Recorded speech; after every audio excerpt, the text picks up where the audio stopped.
This is the DallasCowboys.com Draft Show. The Cowboys are on the clock. Your war room for insider news and draft analysis from deep within the confines of Cowboys headquarters at the Star in Frisco. The Dallas Cowboys select Leighton Vander Esch. And now, your hosts, Dane Brugler, David Hellman, and Brian Broaddus. Well, welcome back to the Draft Show here at the SWBC Mortgage Studios. It's your scouting buddies. We're back at the Star here in Frisco. Brian Broaddus joined with my scouting friend again, Dane Brugler and David Hellman. Gentlemen, welcome back. Excited to be back. Excited to have my tape machine back so I can watch some tape. You know? I kind of miss that when I go away for a week. It was a good trip. Get tired of roughing it in the Candlewood Suites? Yeah, I love the Candlewood Suites, though. I do. We did some fine work at the Candlewood Suites. There's a lot to learn. A lot to learn. Did you have one main takeaway from the trip to Mobile this year? You know what? The roster was really good. Yeah. I like the roster.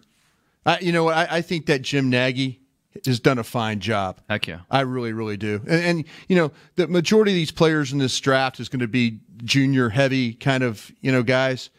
But I felt like you saw some of the best senior players in the country playing at this place. No question. And this year, just whatever reason, we saw fewer dropouts than we usually do. Yeah. I mean, Josh Allen from Kentucky, he pulled out, but being a projected top 5, top 7 pick, not a big surprise. Some other guys were no-shows, but for the most part, this is the best collection of talent overall that we've seen at the Senior Bowl in a number of years. Absolutely. And that's the great thing about it. I love going down there. I love evaluating that. So, and I want to get into that too. I want to put a bow on that. Yes. Because I know you and I, we've all talked about this. You had some ideas going in about this, some things to look for. I want to see if some of these questions got answered about these players. Exactly. Because again, this whole thing, and again, we don't discriminate here. This is, we might be a Dallas Cowboy based podcast here, but we talk about players. And I want to make sure all of them. I want to make sure we talk about all the players. I'm not interested. I mean, I'm interested in what the Cowboys are going to do, but I'm also interested in what the Buccaneers are going to do. And you'll find that out. You carry along with us, and we get to the draft those 3 days. Nobody covers the NFL draft better than us. Mayock's not even going to be doing it this year, so we're definitely number one. So that's we're way better than patting myself on the back here, but you stay along with us, folks, and you guys have been with us, understand that. And the new ones, we welcome you. Again, if you're a Falcons fan, Buccaneers fan, Chargers fan, whatever, hey, we don't discriminate here because we're going to talk about players, and we're going to talk about players a lot, and I'm excited about that. As always, Kent Garrison is executive producing this fine program today. We are, again, presented by Miller Lite, again, in the SWBC Mortgage Studios. You can get a hold of us maybe at the second half of the show. We'll take some calls maybe. I want to get into some positions. Maybe. If you call and Kent feels like he needs to put you on, he'll get you through. Please be nice to Kent. But, I want to get into the second half some positions. There's some deep positions here, and I want to get in some names. On their first-round names, I'm going to talk about first-round names. I'm going to talk about all these players. I want to do it. But first, Dane, I want you to go through. You had some questions about this, and let's see if we got some of our Senior Bowl questions answered as we made our week at Mobile. Yeah, and I think some of the key storylines, key subjects that we were talking about going into the week, let's review them, see what we learned, maybe some questions unanswered, some questions answered. Let's start with Washington State's Andre Dillard. Okay. Offensive tackle. I thought he was the top offensive lineman. At the Senior Bowl? At the Senior Bowl. Top senior offensive lineman. Did he live up to that? Does he leave the week still as a top offensive lineman among the seniors? Any strong opinion on that, Brian? Yeah, I do have an opinion because I felt like that watching Dalton Reisner play. Mm-hmm. I kind of felt like he was one of my top guys. Okay, I really did. As a tackle, as a tackle, I really liked him. I'll tell you another guy that impressed me, boys, is Eric McCoy, the center from Texas A&M. Absolutely. I didn't expect Eric McCoy. I wasn't going into thinking, oh, hey, I'm going to see a center here. I saw a guy that got some push. I saw a guy that could play second level. Yep. I saw a guy that didn't get knocked around. I was impressed with him. Chris Lindstrom was a guy, too, that I looked at, Boston College. I kind of had a good opinion about him. But you know what, though? There were times where he didn't show me enough. Mm-hmm. So there were guys I was going in thinking that, okay, this is going to be my guy. And then, lo and behold, 2-3 other guys show up that felt like played a little bit better, with this group. Did it appear to you, Dave, did any offensive linemen? The kid from USC stood out, too. Oh, yeah. Chuma Edoga. Actually, yeah. You just, okay. Did I kill you on one there? I was going to ask you a question, and I think you just answered it. Yeah. Because from my perspective, is there a higher riser than Risner? Like, he's a guy I wasn't hearing a lot about, which granted, there might be some talk about him playing another position. Honestly, I still like him at a better position or at a different position. Yeah. But would you see him as a center? I see him as a center. He played center his entire life. Yeah. And then until his sophomore year at Kansas State. And they moved him outside to right tackle. Yeah. He looks like a center. Just, he's got the barrel chest. He's got, just looking at him, he has the look of a center. Right. But he held his own at tackle. I mean, I'll give him that. Yeah. Yeah. I still, if I'm projecting him forward long term, I like him best inside. There are some NFL teams that will disagree. They're going to keep him at tackle until he right tackle probably. Yeah. Well, he's never played left tackle. Yeah, so, of course. Yeah. I think right tackle is probably where he's. How much did he help his stock last week? I think because he went into the week as a kind of divisive player because some people really liked him, some people were kind of questioning him. I think he swayed some of the doubters. And so I think he went from a, possible late second, early third to a, early second, maybe gets into the first round. Yeah. I think that's certainly possible. I loved everything I saw from him in a non-football aspect. I loved too. He's an enthusiastic guy. He chased down John Elway to basically fanboy. Yeah. And he's got a mean streak. I was impressed with him. But then the reason I say you answered my question is obviously everybody's talking about the USC kid coming out of that.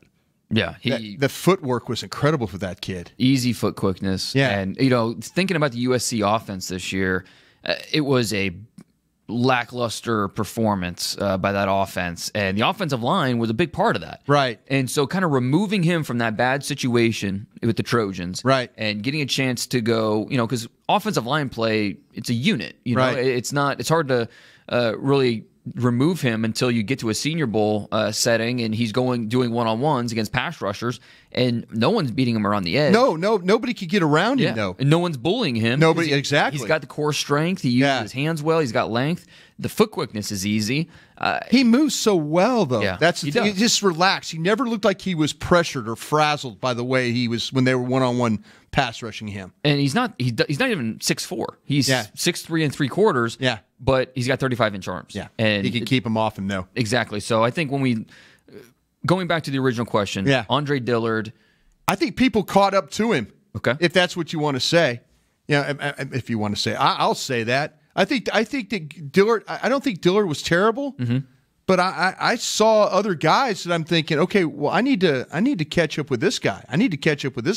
Okay, well, if you had to say your top 3 senior offensive linemen right now, where does Dillard fall in the top 3? Is Risner ahead of him? I got Risner ahead of him right now. I do. As a tackle. Okay. Yeah, I do.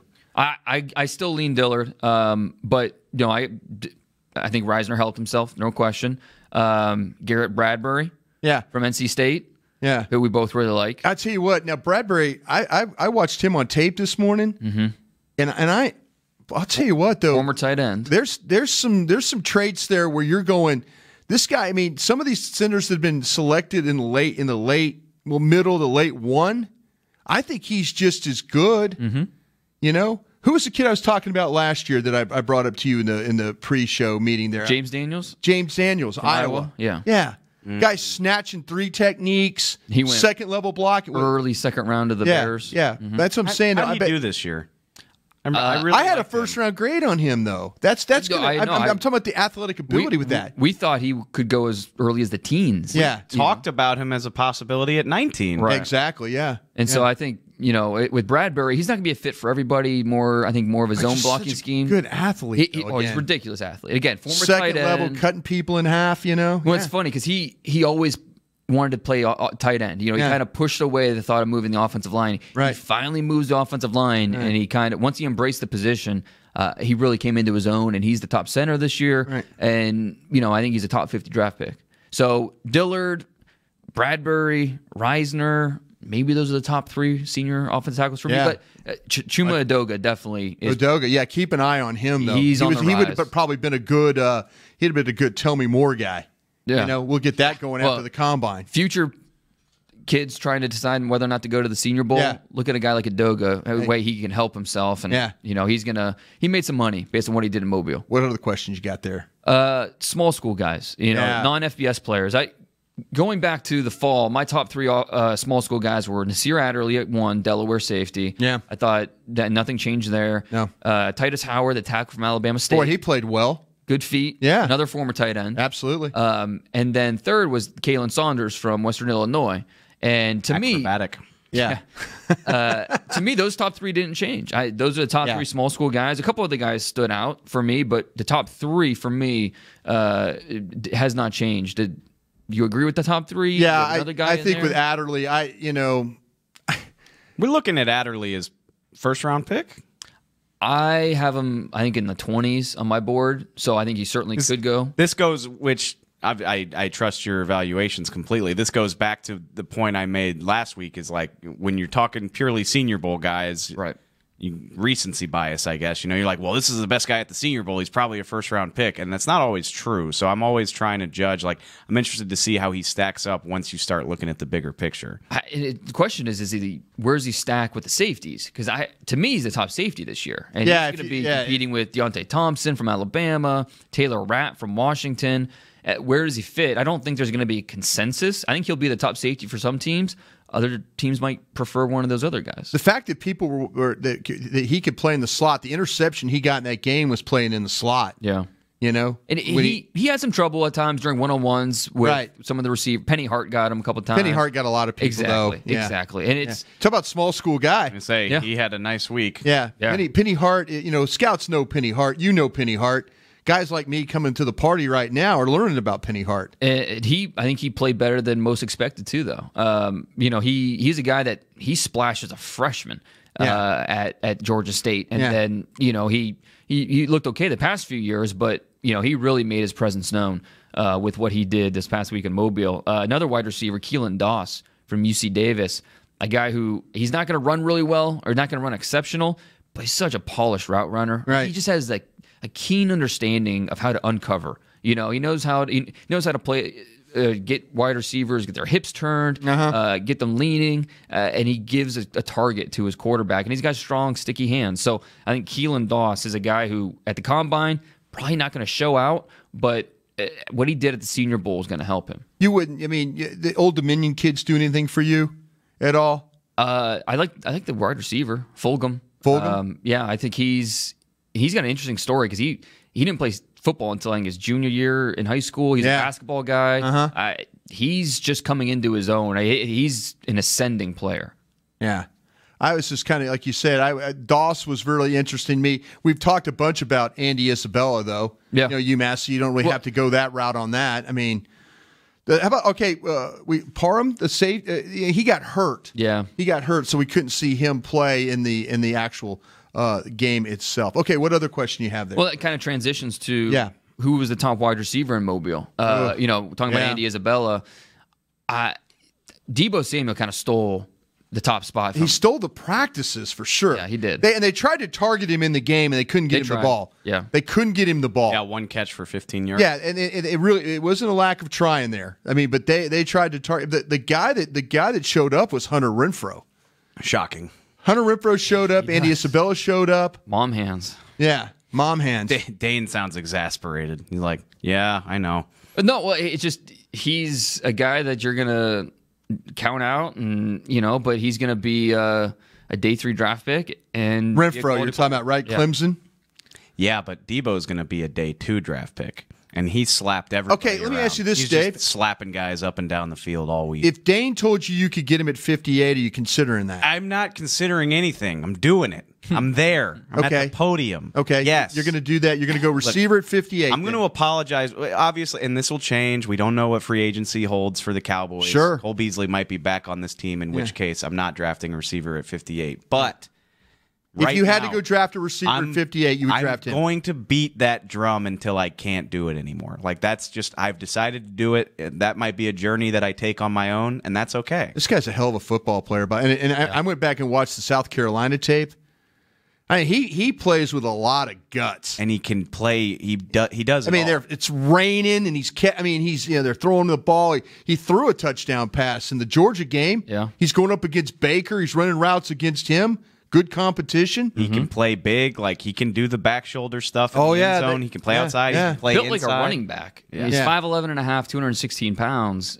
So he's built like a running back, really thick, physical. Yeah. And he also return man. Yeah. I think he has tied the SEC record with 4 returns over his career for touchdowns. So versatile, can help you in a lot of ways, and really good as a yak throw. So he could replace your slot receiver and your punt returner. Absolutely. Talk about Tavon Austin. Yeah, absolutely. Nowhere near as fast. Don't care. This guy's good looking physically too. Yeah. You know, he didn't look slight and small and all that. No. He's a good looking kid. I can't, I come at it from the fans' perspective. Y'all are the analysts. Dane is. I go in stages of having like draft crushes. Like, it was Laquan Treadwell at this time 3 years ago. Like, You're wearing that albatross, aren't you? Of course. Oh, yeah. I mean, we all wear them. You're not always going to be right. No, I got a lot of them around my neck. But in January of 2019, Debo's my guy. I'm sure I'll have another guy a month from now, but I really like Debo. DJ Moore had a pretty decent rookie season. That's all I'm saying. Oh, he did? So how about Sills? Yeah, West Virginia. I'm telling you, this is this year's Cooper Kupp. You know, I'm not doing this because of white wide receiver to white wide receiver. I'm not doing that. I'm just talking about a guy that can separate, a guy that can go get the football. You see that back shoulder catch he made in that game the other day? Yeah. He and the extend sideline catch. You guys are getting on me about this cat. I'm just telling you. This guy's who's getting on you about him? Dane gives me that look. We barely talked. No, Dane. I've been with Dane long enough to know when he gives me that look. Scouts give looks like that to each other all the time. Like, are you kidding? He's being polite. It's fine. No, he can be mean. I don't care. You like him a lot more than I do. With Sills, I think he needs. I worry about the play strength. I think he gets out muscled a lot. I think that's going to really. He catches everything thrown his direction. For a former quarterback, does a really nice job judging the football and finishing. He does, no question. Yeah. He made that quarterback there at West Virginia throwing him the ball. He helped him, no question. I think I'm not even sure he's the best West Virginia wide receiver in this draft. Oh! I don't know. Gary Jennings had a heck of a week. Yeah. In Mobile. I like Gary Jennings a lot. Why didn't I notice Gary Jennings more then? Maybe I wasn't scouting well enough, right? Number 12. There's 200 of the guys out there. He caught a nice. He did catch a nice in the game though. They found him though on a. He ran right through. I mean, right through the coverage to get in to snatch a ball down the field. The difference between Sills and like a Cooper Kupp is the route running. I'm not doing it again because of the skin color. I'm just saying the type of player he is. I just before everybody loses their mind out there. Sills as a route runner just needs a lot of work for me, and I don't know. The finish though, Dane. The finish. He does a nice job. You don't think I like him. You don't think he could escape in the NFL? I like him. I just don't like. I don't see him as a top 100 pick. Okay. Which Cooper Kupp absolutely was. Yes. Cooper Kupp's a really good player, too. Yeah, not too bad. I'm just talking about finish, catch the ball. He does those Be things. tough. Yep, he does. Dane's telling me body size and all that stuff like that. One more question for me, man. All right, well, we got to talk about the quarterbacks. I thought the heavyweight match was Drew Lock, Daniel Jones. Who would look better? And I don't think either really looked great. You a little nervous about that one?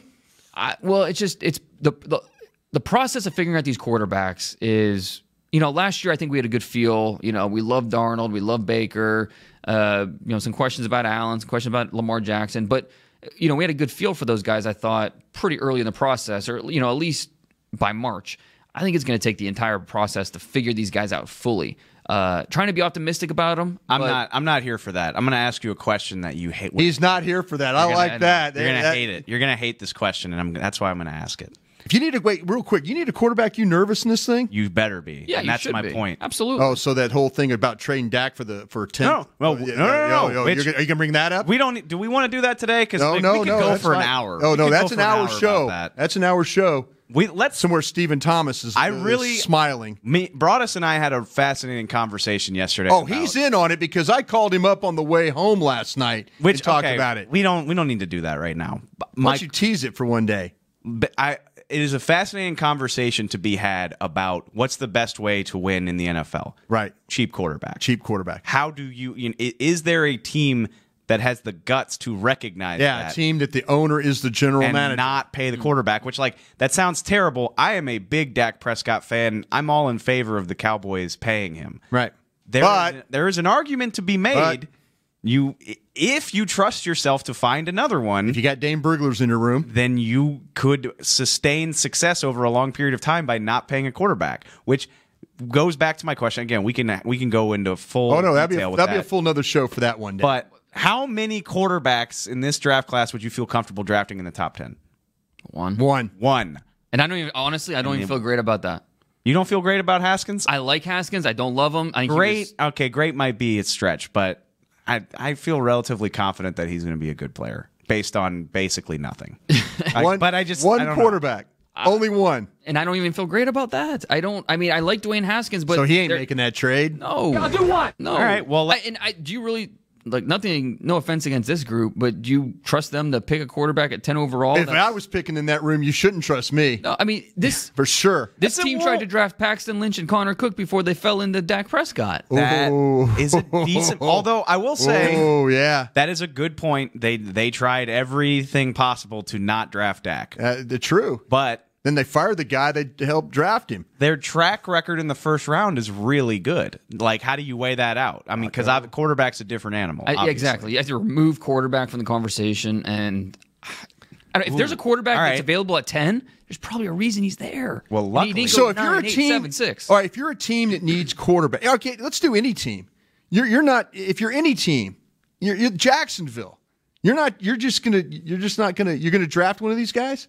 No, there's a good chance the Giants pass. No, there's a good chance the Jaguars go with a Foles or Flacco option. I was going to say, and it's ready-made. It's frustrating because I want the answers now. Yeah, but this is all going to change in 2 months. Somebody that needs a quarterback right now won't need one in mid-March. I'm working on. I have a mock coming out on Monday, day after the Super Bowl, and I don't know what to do with these quarterbacks. Yeah. Kyler Murray is the ultimate wild card. Gotcha. Daniel Jones received a first-round grade from the advisory committee. Yeah. Drew Lock, I've heard a lot of positive reports from scouts. Yeah. They're optimistic about him. And then you have Dwayne Haskins. So 4 quarterbacks, good chance they all go first round. Yeah. But you're not feeling great about it? I'm sorry. And I have barely seen any of these guys other than I watched a lot of Ohio State football in the fall and I was at the Senior Bowl, so I saw Jones and Lock, but no way. Yeah, not first round. Quarterback desperation does not take a year off. It doesn't, but that's the point. I need to take a little way off here. I got to go to break real quick. I know we need to go to break, but keep that in mind because the quarterback class next year looks real good. Yeah, always does. Yeah, always does when especially when you need a quarterback. All right, when we come back, we're going to take your questions. My favorite segment. It's called Twitter on the 20. So stay tuned.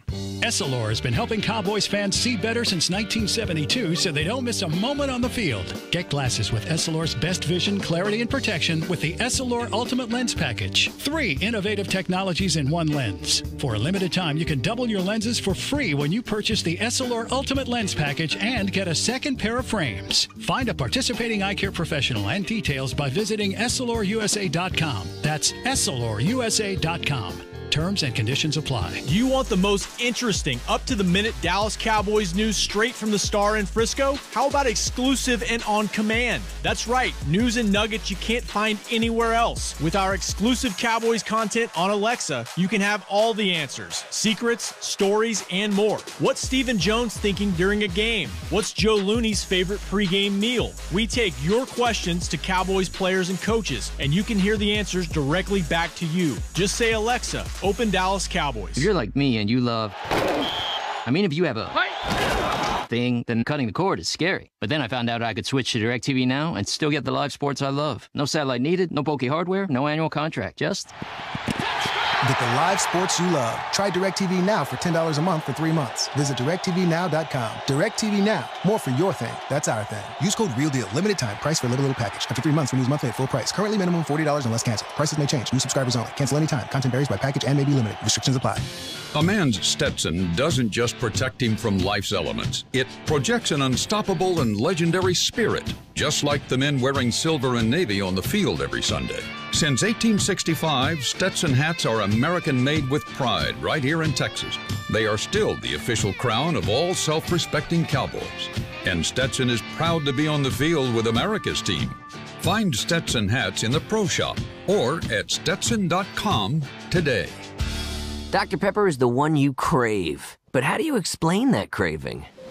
Imagine being shipwrecked on a desert island, alone. Glass-like curls of surf pound the shore with Dr. Pepper-colored waves. Surrounded by desire, but you can't drink it because it's the ocean. Fish live in there.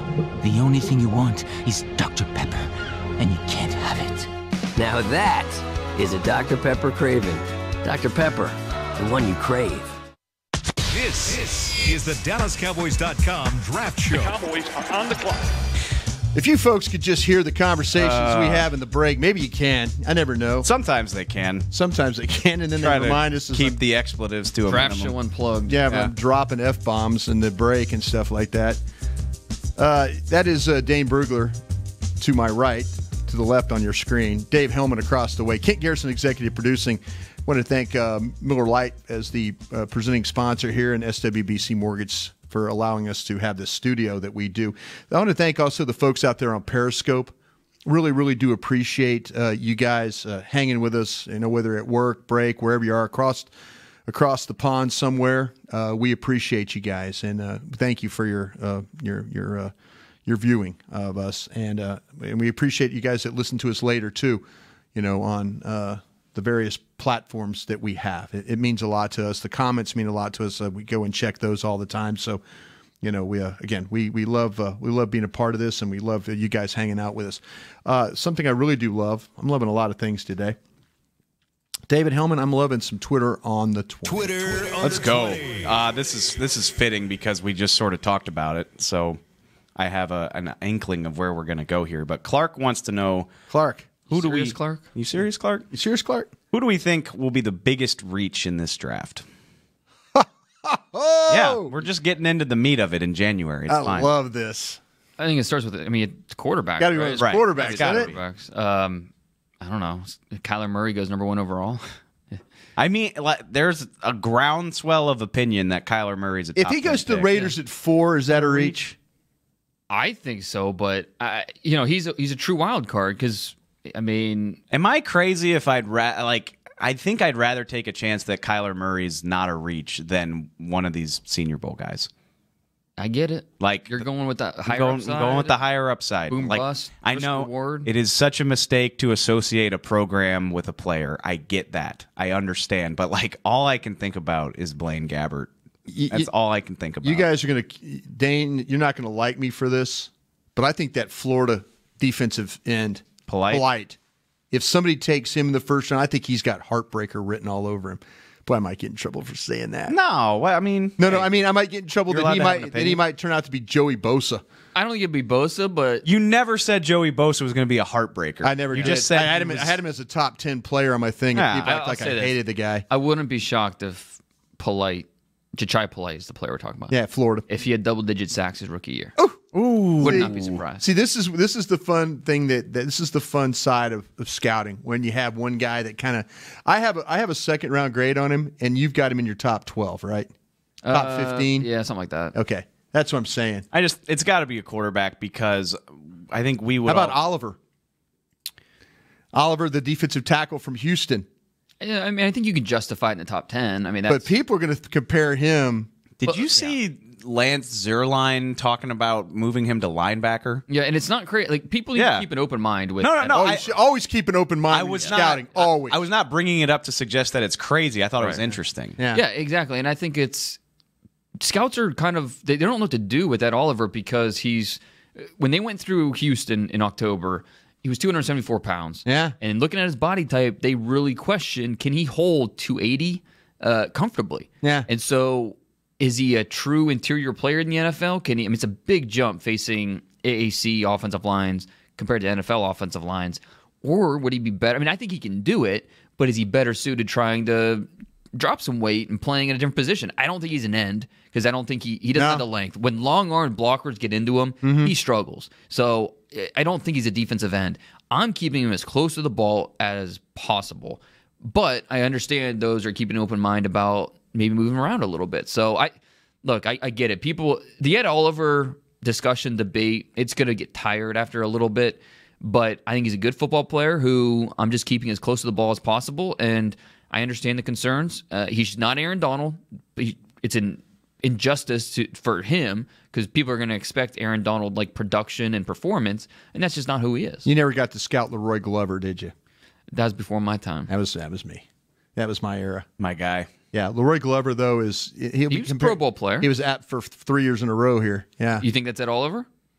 You know what? In the way you describe Ed Oliver, and I've seen the player. I mean, he's got some traits like the change of direction, the ability to chase, the feet blocker right off the snap. Those are the things Laroy Glover was able to do.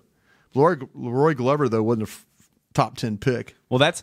He played. He was a 3 technique under tackle that Bill Parcells put at nose, and he made the Pro Bowl as a nose. As usual at this time of year, I've seen him slotted everywhere between 5th overall and the back end of the first round. So see, that's what I'm saying. That might Glover be one of the 5th rounder. Yeah, San Diego State. No, and I think I was doing Browns radio this morning and talking about their options at 17. One of the 1,000 radio shows you do a day. I know. I try to cut down. I got to get some work done.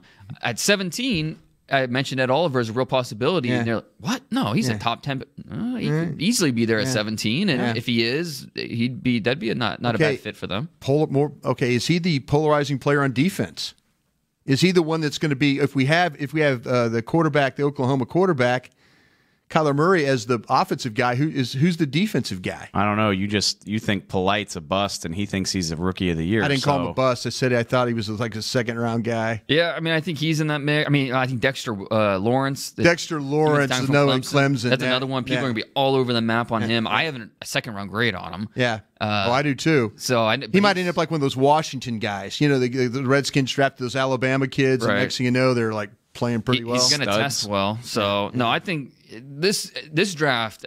We don't say this every year, but this draft more than other drafts, I think, is more wide variance of opinions on a lot of. There's no clear cut. Yeah, he's the top this, or he's not. He's the top pass. Or I think Nick Bosa's the top pass rusher, but he's the top tackle. He's the top wide receiver. He's the top tight end. There's a lot of differing opinions. Noah Fant, T.J. Hawkinson. Yeah. Which one do you prefer? So I think there's a lot. Who's the top linebacker? Is it Devin White? You're giving me a segue here. We're trying to get to the people's questions. So that was a great conversation. We need a 3-hour show. We Derek. do. Ministro says Ministro, or is it Maestro? It says Ministro. Minestrone. I like it when people use their real names, but it's okay. I do too. Pre-combine, he says. Pre-combine, we're there. Best slot, best tight end, best 3-tech. Best tight end in the draft? That's what he says. C.J. Hawkinson. Yeah, it's Hawkinson. Iowa. Or Fant, depending on which Iowa one you want. also. Yeah, which one you want. And Fant's going to blow up at the combine. Yeah, he's going to jump 41 inches, and he's going to test really well. Yeah. I think T.J. Hawkinson's the best tight end in the draft. Hawkinson is, yeah. But both tight ends could easily go in the first round, which has never happened before, from same program. Two tight ends. So that's a possibility. Top slot, I think some of these wide receivers could play in this slot, but if we're talking about a true slot player, it's got to be your guy at UMass, right? I don't know. Do you consider Deebo Samuel a slot? See, that's what I'm saying. I would take Samuel over. Isabella every day. I mean, that's tough because you're talking about he can do both or a true slot receiver. Yeah. AJ Brown at Ole Miss. That's all he did was that's all he did was. He's absolutely right about that. Well, I think he can project outside, but you could just plug him in at slot and you'd be okay. Yeah. So I think the slot question's a little tough because I think a lot of these guys could play in the slot just fine. Even a guy like N'Keal Harry played in the slot in college. Yeah. He could do it. Yeah. So tall guy doing that though. But if we're talking about a slot only, yeah. Isabella. Yeah. Isabella then Hart, Penny Hart. Yeah. I would say. Both those guys, I think, are right there. What about the 3 tech? Oliver? It's got to be Oliver right now, right? What are you going to play Gary? He's an edge. I don't. You're not going to play him. You're going to try and play him. There's zero tape on him inside. I don't Zero. know. You're projecting guys to play that. You're projecting a wide receiver at Georgia to play corner. But why are we moving him inside? Why are we moving him inside? I'm just asking. Why are we moving him inside? I don't know, man, because he's 285 pounds, and I see how he wins on the first step. Yeah, he's got the. Do you see him as a right end or a left end?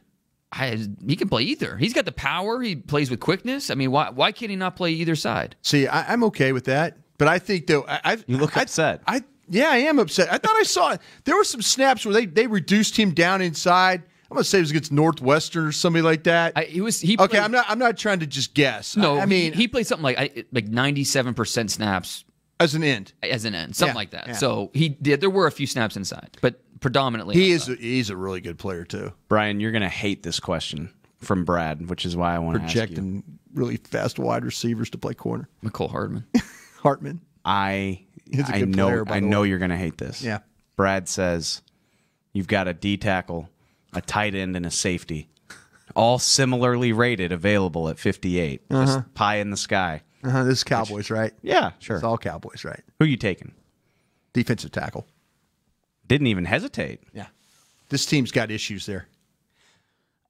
Is that they have issues there? Is that David, don't act like it is. Is that recency bias because they got owned by the Rams? Not at all. You don't think they played well more often than not during the season? Yeah, but look at the condition of okay, do you want to continue to go on with Reed, Ross? No. A banged up and whose contract is up next year? Do you want to keep moving Crawford inside to tackle? I do not. Okay.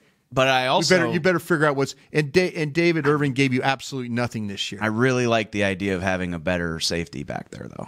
Oh, we could get one from the Great Northwest if you want. Whose home is here. He's not from the Great Northwest. Well, he's from right here. He made a career playing in the Great Northwest. Okay, but we're just assuming the team is the team right now. What do you think? You fix this. You fix the 3. It's hard to say position. Like I need to know players. You know, like it's hard to. I know it's y'all are going to hate the question because he's basically saying which of those 3 positions do you think is more. Let me ask you this: Tillery. You take Tillery over whatever second round. I'm trying to think of a second round safety that I saw, like a Juan Thornhill, maybe. Yeah, I've only done a few of those safeties, but I don't have anybody. Adderley is the one guy I've done. Yeah, but okay, Tillery, and then who else we talking about? Tight end. Yeah, which Sternberger.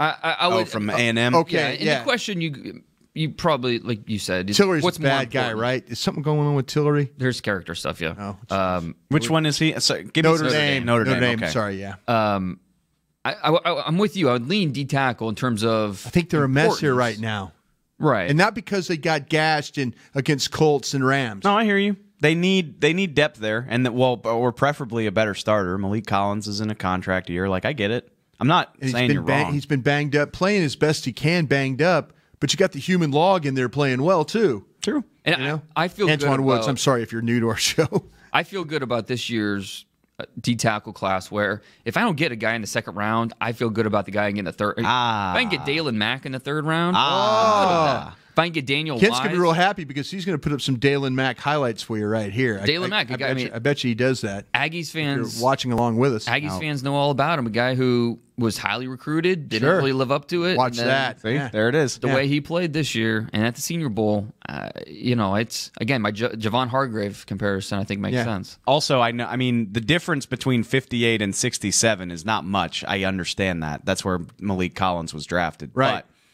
But I got to see the Cowboys use their first available pick on a defensive tackle. Oh, they won't. To believe that they would do. They would never use a first-round pick on a defensive tackle. But they're smart if they do because... No, are they? Well, it depends because, I mean, the Vita Vea pick... That's a first-round pick. It's not looking great right now. You killed me for that last year. Not looking great right now. Did I kill you on the Vita Vea? Yeah, I did. You're right. Don't use a first round pick on a guy who can only play 2 downs. You didn't like Vita Vea. You're right. No, you're right. No, if I'm going to take a defensive tackle in the first round, give me pass rush. You want a cookie or a gold star? I need pass rush. That's my point. Okay. Give me pass rush. Give you pass rush? And so that's why, So you would rather take one of these defensive ends than say a defensive tackle? Like Burns? Well, no, from but Florida State. if I'm taking a defensive tackle, I like him. Okay, and Ed Oliver, Christian Wilkins, Draymond Jones, like they make sense in the first round. Yeah. I'm fine waiting till the third or fourth round to deal with that. How about you said we didn't mention Wren. Wren. He had a good week at Mobile. Wren and Saunders, we talked about him a little bit. Saunders. Yeah, Kealan Saunders helped himself. So did last year, weren't there a bunch of really good one techniques we kept shilling for? Yes. We kept shilling for. Remember in the draft coverage, we're like, oh, they got to take Poona Ford here, don't they? Poona Ford. I said Poona Ford's name 75 times. Had a pretty decent little season for the Seahawks as an undrafted. Yeah, but as we're trying desperately. Who saw that one coming? Oh, what, Seahawks? Or us not Dane Brugler. Most of Brian us brought us. Yeah, most of us on the outside. Poona Ford had good tape. He was a good player. He just didn't. We saw check him live. every box. We saw him live. He's short. That's it. Exactly. That's it. D tackle for this team is the great vexation. Like it's going to be a yearly thing. What? Yeah, I know that's a big polar vexation. Big word for you. I went to the same place you went. He could have made that up, and I'd be yeah. That sounds Exactly. right. Come on, guys. Yeah. Frustration. It's a frustrating thing to talk about. Okay.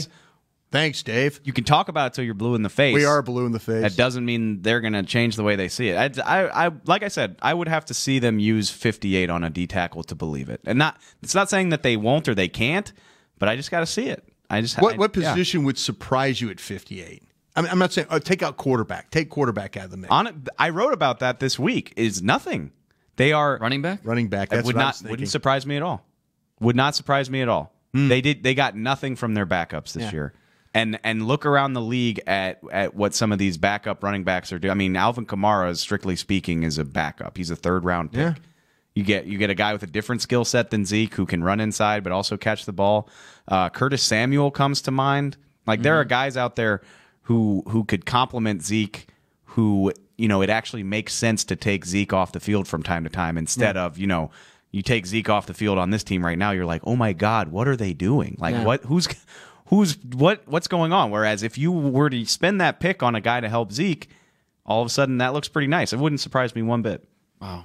That would surprise me. Not saying I think there's better ways you can use that. Would you bash them if they took a running back at 58? Absolutely, I would. I knew he would. It's poor use of your assets resources. management. Yeah, exactly. Look, and if they got Devin Singletary, who's my number 2 back, and a top, oh gosh, if they did that. If you bash them for Singletary, I'd bash you. Well, he's like a LaShawn McCoy type of player. Damn right he is. So fan. NFL rushing champion. He's that type of player, right? He's really good. But again, when you talk about using your assets, I don't think it's a wise move. I mean, he's only going to get X amount of touches, and unless you are already, if you're saying, okay, you know what? We're going to move on from Zeke when his contract's up. Oh, like maybe if you're thinking that far ahead, maybe. I don't know, man. I know it's dumb to compare even, but like it's working pretty well for Ingram and Kamara, and we'll see like if Ingram has a future in New Orleans because his contract's Zeke. You're also banking on drafting Kamara at 58. Sure, Zeke got so beat up. That's like a team saying, "We'll wait till the 4th to get Dak." Do I think? I tried to trade him earlier. You didn't want to do that. I do not think pick 58 would be the best. I don't think that would be the best way to use pick 58, but I would not be shocked, especially if it fell that way. If the absolute best player on your board was a running back, especially you're supposedly bringing in a new young offensive coordinator who's going to shake things up. Like, well, maybe, hey, Kellen Moore, all right, do something with this badass running back. Look at the Rams, the team in the Super Bowl. Todd Gurley went down. They signed C.J. Anderson off the streets. I hear you. Very good. I hear you. There's an offensive line there too, by the way. Wait, okay, I know. There's one here too. We sucked today. We only answered like 3 questions, but I gotta get to one from Josh. Well, can we catch it after the break? No, seriously. I would catch it. Seriously, let's just extend Twitter. One more question. I do want to take a break because we owe that to our sponsors here. Okay, we'll be right back in just a minute. If you're like me and you love, if you have a thing, then cutting the cord is scary. But then I found out I could switch to DirecTV Now and still get the live sports I love. No satellite needed, no bulky hardware, no annual contract, just Get the live sports you love. Try DirecTV Now for $10 a month for 3 months. Visit DirecTVNow.com. DirecTV Now. More for your thing. That's our thing. Use code REALDEAL. Limited time. Price for little package. After 3 months, renews monthly at full price. Currently minimum $40 unless canceled. Prices may change. New subscribers only. Cancel anytime. Content varies by package and may be limited. Restrictions apply. It's time for tailgating with the OtterBox boys. The OtterBox that builds those crazy protective phone cases? Yup, and now they're changing the side dish game with the OtterBox Trooper Soft Cooler. Lightweight, mobile, and leak-proof, Trooper is perfect for blitzing a crowded parking lot with a Frito pie. Amazing. Hey, you think I could fit my 7-layer salmon salad into the Trooper cooler? Yup, but please don't. And that's been Tailgating with the OtterBox boys. Learn more about the Trooper Soft Coolers at OtterBox.com. While a player can look good on paper, it's when he's out on the field that you really find out what he's made of. That's why the Cowboys rely on more than just stats and scouting reports when building their team. When picking a tractor, it's why you should rely on more than just specs and features. You've got to take it out and put it to the test. The Cowboys did when they named John Deere their official tractor. Experience one for yourself. Visit myjohndeeredealer.com/football. It can be hard to find the right resource for learning about important financial matters. You search how to build savings, you end up reading about the one weird ingredient from supermarkets that can make you taller. That's why Bank of America built BetterMoneyHabits.com, a safe little corner of the internet for answering your financial questions. Full of simple videos and tips, Better Money Habits can show you how to make the most of your money without resorting to random searches that always seem to lead to unbelievable photos of childhood stars grown up. To learn more, visit BetterMoneyHabits.com. Essilor has been helping Cowboys fans see better since 1972 so they don't miss a moment on the field. Get glasses with Essilor's best vision, clarity, and protection with the Essilor Ultimate Lens Package. 3 innovative technologies in one lens. For a limited time, you can double your lenses for free when you purchase the Essilor Ultimate Lens Package and get a second pair of frames. Find a participating eye care professional and details by visiting EssilorUSA.com. That's EssilorUSA.com. Terms and conditions apply. This is the DallasCowboys.com Draft Show. The Cowboys are on the clock. We're back here in the Draft Show from the SWBC Mortgage Studios. Brian Broaddus, Dane Burglar, David Hellman, Kent Garrison, executive producing. Again, thanks everybody out there that's hanging out with us today, and we'll hang out with us later on. We hope we're getting to all your questions, your names, things like that. Dave, news. Tom Pelissari. Yeah, well, our buddy Tom Pelissero with NFL Network. No, you're good. It's Super Bowl week, but draft news never stops. So, the rule that the NFL put in place, they can bar you from the combine for past violence incidents. Right. Joe Mixon. Joe Mixon, was the most famous wrote a one. story about that. Yeah. It sounds like, as he's reporting, there's only 2 known guys that applies to this year, and it's Mississippi State D tackle Jeffrey Simmons and Colorado State receiver Preston Williams, as they're not being invited to the combine. Dane, I'm positive you can tell me about Williams. I think anybody that follows the draft knows that Simmons is, a top 10, 15. He is my second defensive tackle behind Williams from Alabama. He's a big-time prospect, so that's definitely something to keep an eye on. This is a dumb rule. Not trying to justify anything bad decision they made. Yeah. But the combine is for a chance for these teams. It's to figure these guys out, know, and part of it's the interview process. And so all it's doing is making extra work for the teams to go. It's not like a team's not going to draft one of these guys because they're not at the combine. Not being at the combine is not going to change anything for these teams looking at these players. Now, that this bad decision. It's their way of making a stand. And I get you. I'm not. It's a byproduct of the combine has become so much more than the combine. It has. It is the must-see event of the NFL offseason. There's live television. For people that aren't true draftniks, it's the first time you become familiar. Start hearing the names. Any of these guys. And it's glorified to a degree, like NFL Network's at the Super Bowl. They're interviewing all these guys. They do the same thing at the Combine. And it's a bad look for the league to have these guys there getting this publicity. But at the end of the day, I do agree with you. That's not the point. They don't want the domestic violence questions being asked. Well, they don't want those guys to get the publicity and the potential glorification, I guess. And they'll get it on draft day. Of course they will. But Simmons is still going to be a first-round pick. Of course he is. But to your point is, that's what the NFL does. They do everything they can to make all of their events not about the league, if that makes sense. Right. You know, like they don't care that these teams need to get these guys information and make as informed a decision as possible. That's always been that way. They care about what it looks like for them. And so you're like, well, sorry, you're going to have to go to Starkville and figure this out for yourself. Yeah. And teams will. All 32 teams are going to go do their digging and find out homework. And I think it's stupid because it undermines the true purpose of the combine. That's my point. But at the same time, these teams have infinite resources to spend, and none of them are going to bat an eyelash at flying a guy to Starkville. No. So No, of course. They'll take care of it. No, it's more PR than anything. But it is a vapid. Not sorry to use another SAT word on you, but it's just pure PR. Like that, it's pure. They only care about the looks. Yes, and I'm sure it's frustrating for the 32 staffs that have to try to get a beat on these guys. And everybody can see through it. Well, I mean, and the combine has always been the place where the head coach now has a chance to talk to you. Mm-hmm. The general manager, what if their general manager doesn't go on the road? You know, there's some teams that have general managers or directors of player personnel that don't go on the road. And so now you're taking that opportunity away from, you know, and maybe in a pre-combine meeting, someone goes, oh, there's this kid Simmons from Mississippi State. Oh, man, tape looks great. Well, yeah, he's got problems, though. What kind of problems? Oh, we got this hanging over him. Not only that, are we going to get to talk to this guy? Oh, no, we can't because they're not bringing him to the combine. And now you're in a mode where you're going, okay, why? Why are they not bringing him to the combine? You know, so and both players were arrested for physical altercations with a woman. Simmons in 2016, Williams in 2017. Yeah, and Preston Williams, he was a top recruit out of went to Tennessee. Didn't last long. Transferred to Colorado State. He got in trouble at Tennessee. Got in trouble at Colorado State. He'll be off draft boards, a lot of draft boards. And if it wasn't for the off field, we'd be talking about him as a first-round pick. Yeah.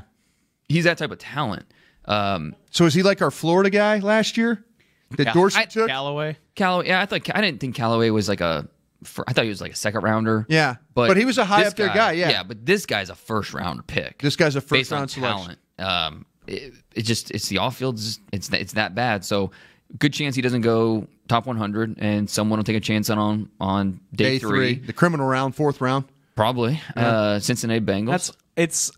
I struggle to find yeah, they are. I struggle to find the balance. I mean, on one side I want to give the NFL some kudos because I think that's important. They're drawing the line. It's important to highlight that. I think it's important that people know these things about these types of players, but again, the combine was not created to be a publicity event. Not at all. You're actually hindering the purpose of it by not letting guys come to it. When I sat there in 1992 and for my first combine, I would have never, ever, ever dreamed that this was going to be on TV. Never. At the end of the I already said this, but I agree with Dane that it's pretty dumb. But these teams have such a ridiculous budget. Yeah, they will dig up stuff. We waste money on all the time. On stupid things. It's not going to stop anybody from deciding whether or not they want to draft Simmons or Williams. Do you have a question? You said you had a question to carry over that we wanted to get to. Just purely selfish. Okay. Josh wants to know a player I like a lot, Lil Jordan Humphrey out of Texas. Need to watch him today, Dane. Can he play in the slot, Dane? I've seen him, but let's watch him today. No, I need to watch him today. Can he play in the slot, Dane? That's all he played in Texas. Let's go. I mean, bring him. Give me all the slot receivers. He's that big slot receiver. Have you ever seen this guy? I've seen him. I mean, in just college on TV. Anecdotally, like I'll turn on a Texas game. I watch the Sugar Bowl. He makes plays. He's not a typical slot receiver. No, not at all. No. And I don't know. Why do you think he has so much success in the slot? I think he's really good at high pointing. I think he's really good at catching balls over DBs. And so a lot of times, especially in the Big 12, if he's against going against a linebacker, Dane always throws that in there. Going against a safety. Yeah. I mean, he can out physical those guys. So he really did most of his damage out of the slot. High catch rate, not a lot of drops. He's not going to help you a lot in the red. He didn't have a lot of red zone production out of the slot. Burst there. You wouldn't think it because he doesn't have quickness. It really is about extension and reach, size, and size that makes him so good in the slot. Yeah, just TV scouting right now. Yeah, no, he has a knack for getting it at the highest point over the DB, and that's his game. And so I do have some questions about how it's going to exactly translate to the NFL. But let's dig into him deeper today. Yeah. Player, yeah. Well, you kind of just put a blanket on my enthusiasm, but that's okay. Why is that? Why you think about if you're drafting a receiver that's really going to help Dak Prescott, you need a guy like this guy catches the football. That'll help Dak Prescott. He sure as hell catches the football, but I'm talking about a guy who can generate a ton of separation with his route running. We talked about that with Michael Gallup, did we not? That's a strength of Amari Cooper's. Oh, sure. And we talked about this last year, like, going back to Laquan Treadwell, weren't we like enough of the guy that's just going to out-athlete you? Give me a technician. And that, based on everything Dane just said, that doesn't really sound like Jordan Humphrey's game.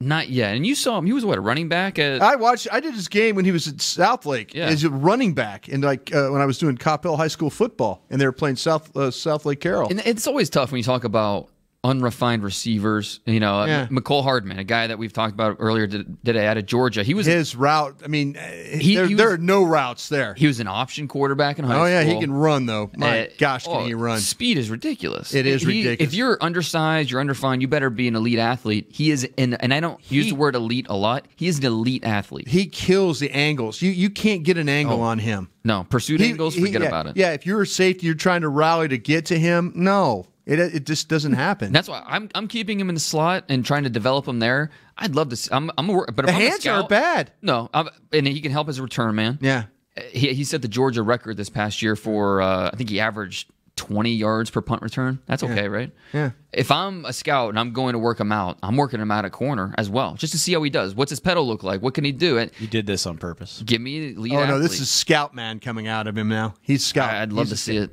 You think he'd be better slot player or better corner? I'm keeping him at corner, or in the slot. I'm going to keep him with the ball in his hands. That's where he can be most explosive. Sure. But again, I'm also working him out at corner just to see what I have. Because if it doesn't work out at wide receiver, if the routes don't happen, because the route running is just not there. It's like him just getting open or trying to find space to get open. I think they combination routes and things like that. He played corner his freshman year at Georgia, and then I think they got a little impatient because he wanted the ball. This is a guy not used to not having the ball. Again, quarterback in high school for 4 seasons.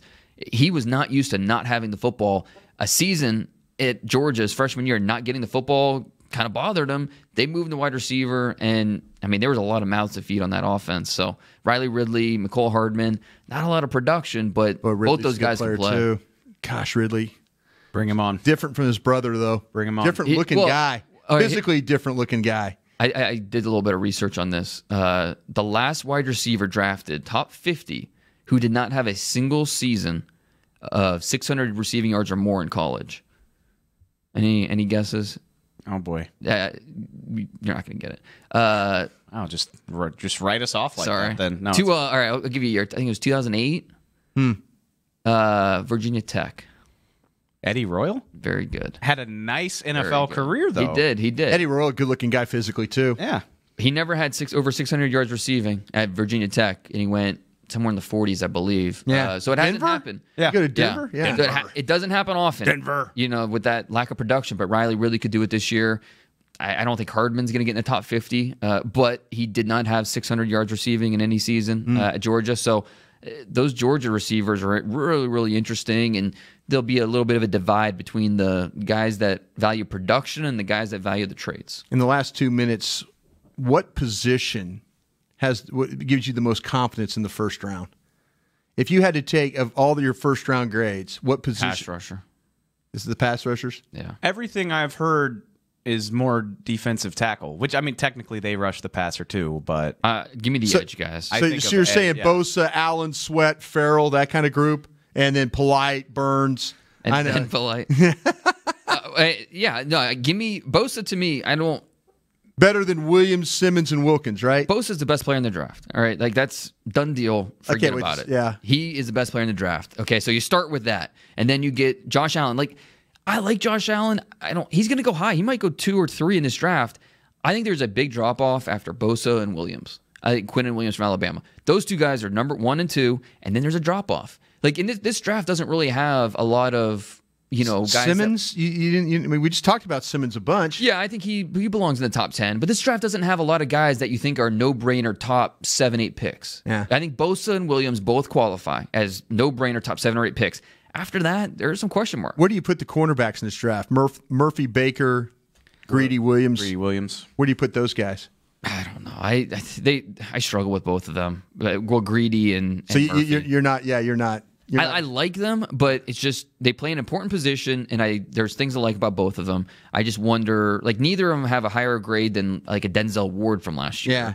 I don't know if they're true top 10 guys, but they're going to get pushed up because, again, this draft doesn't have a lot of true top 10 players. So they get pushed up, but how much? Forget quarterback because it's always separate. But what's the worst position at the top of the board? It seems like it would be inside linebacker. I was thinking receiver. There's no receivers. If we're right, am I right about that? And honestly, I didn't have a first round receiver unless you really like maybe safety, right? Harmon. Safety and receiver. I think. Well, we're running back. Yeah, true too. Josh Jacobs, I think Jacobs is the guy. Yeah. If you need an offensive playmaker in this draft, how pissed off are you right now? Honestly, there are a lot of teams. Not a lot, but I know there are some teams who look at Marquis Brown from Oklahoma and see a top 15 pick. Yeah, just the explosiveness. Yeah. He's like the kid that out of Notre Dame that Houston took, right? I mean, would that be the comparable player? Right. Will Fuller kind of, because he weighs 100. But that type of player, pounds. Slight. He's Deshaun Jackson. That's what he is. Oh, man. Oof. Which, and it's not just the speed, but it's the tracking skill. Yeah. He's a true, legit deep threat. Yeah. And then DK Metcalf, he's a freak. He's 6'4", 200 almost 230 pounds. Yeah. He's going to run a 4.4. Right. And, he's unrefined. He needs to be better at the catch point. But, man, the freakish qualities gives him huge upside. I'm loving these inside linebackers with Devin White and Wilson, Alabama. There's another guys. There's another inside linebacker that's getting. Oh, he told you about the kid from Hawaii. No. I'm talking about Devin Bush. Yes, Bush. He's an outside guy. I think he's an outside guy. Yeah. Okay. If he was 2 inches taller and longer, we'd be talking about him top 10. Yeah. He's legit. God, his time goes fast. I think Devin could play Will, couldn't he? Yeah. He's got the speed to do it. I think he's he could. Fast as hell. Yeah. But yeah, okay. I'd keep him at Mike. I worry about him in coverage a little bit, but yeah, that's fair. He ripped that ball out of that Williams kid hand in A&M. He's a playmaker, man. Yeah, he's a playmaker. Yes. All right, guys, that's all the time we have for the day. God, I love this show. I look forward to this so much every week. Tell Derek to do 2 Yeah, we're fine. We're good. It's hard. We're trying to ease into this. We're trying to ease into this off season, but no, the draft never rests. So we're going to keep going after it. Again, thanks everybody out there for joining us. Again, if you're new, we thank you. We appreciate you. We hope you come back next week and see us. And make sure though you're following along with from Dane Brugler, always tweeting out some good things. Old DP Brugler, Dave Hellman, Kent Garrett, I'm Brian Bross. We'll see you next Thursday at 11 a.m. for another episode of The Draft Show, so stay tuned. This has been a production of DallasCowboys.com and the Dallas Cowboys Football Club. How about this, Cowboys?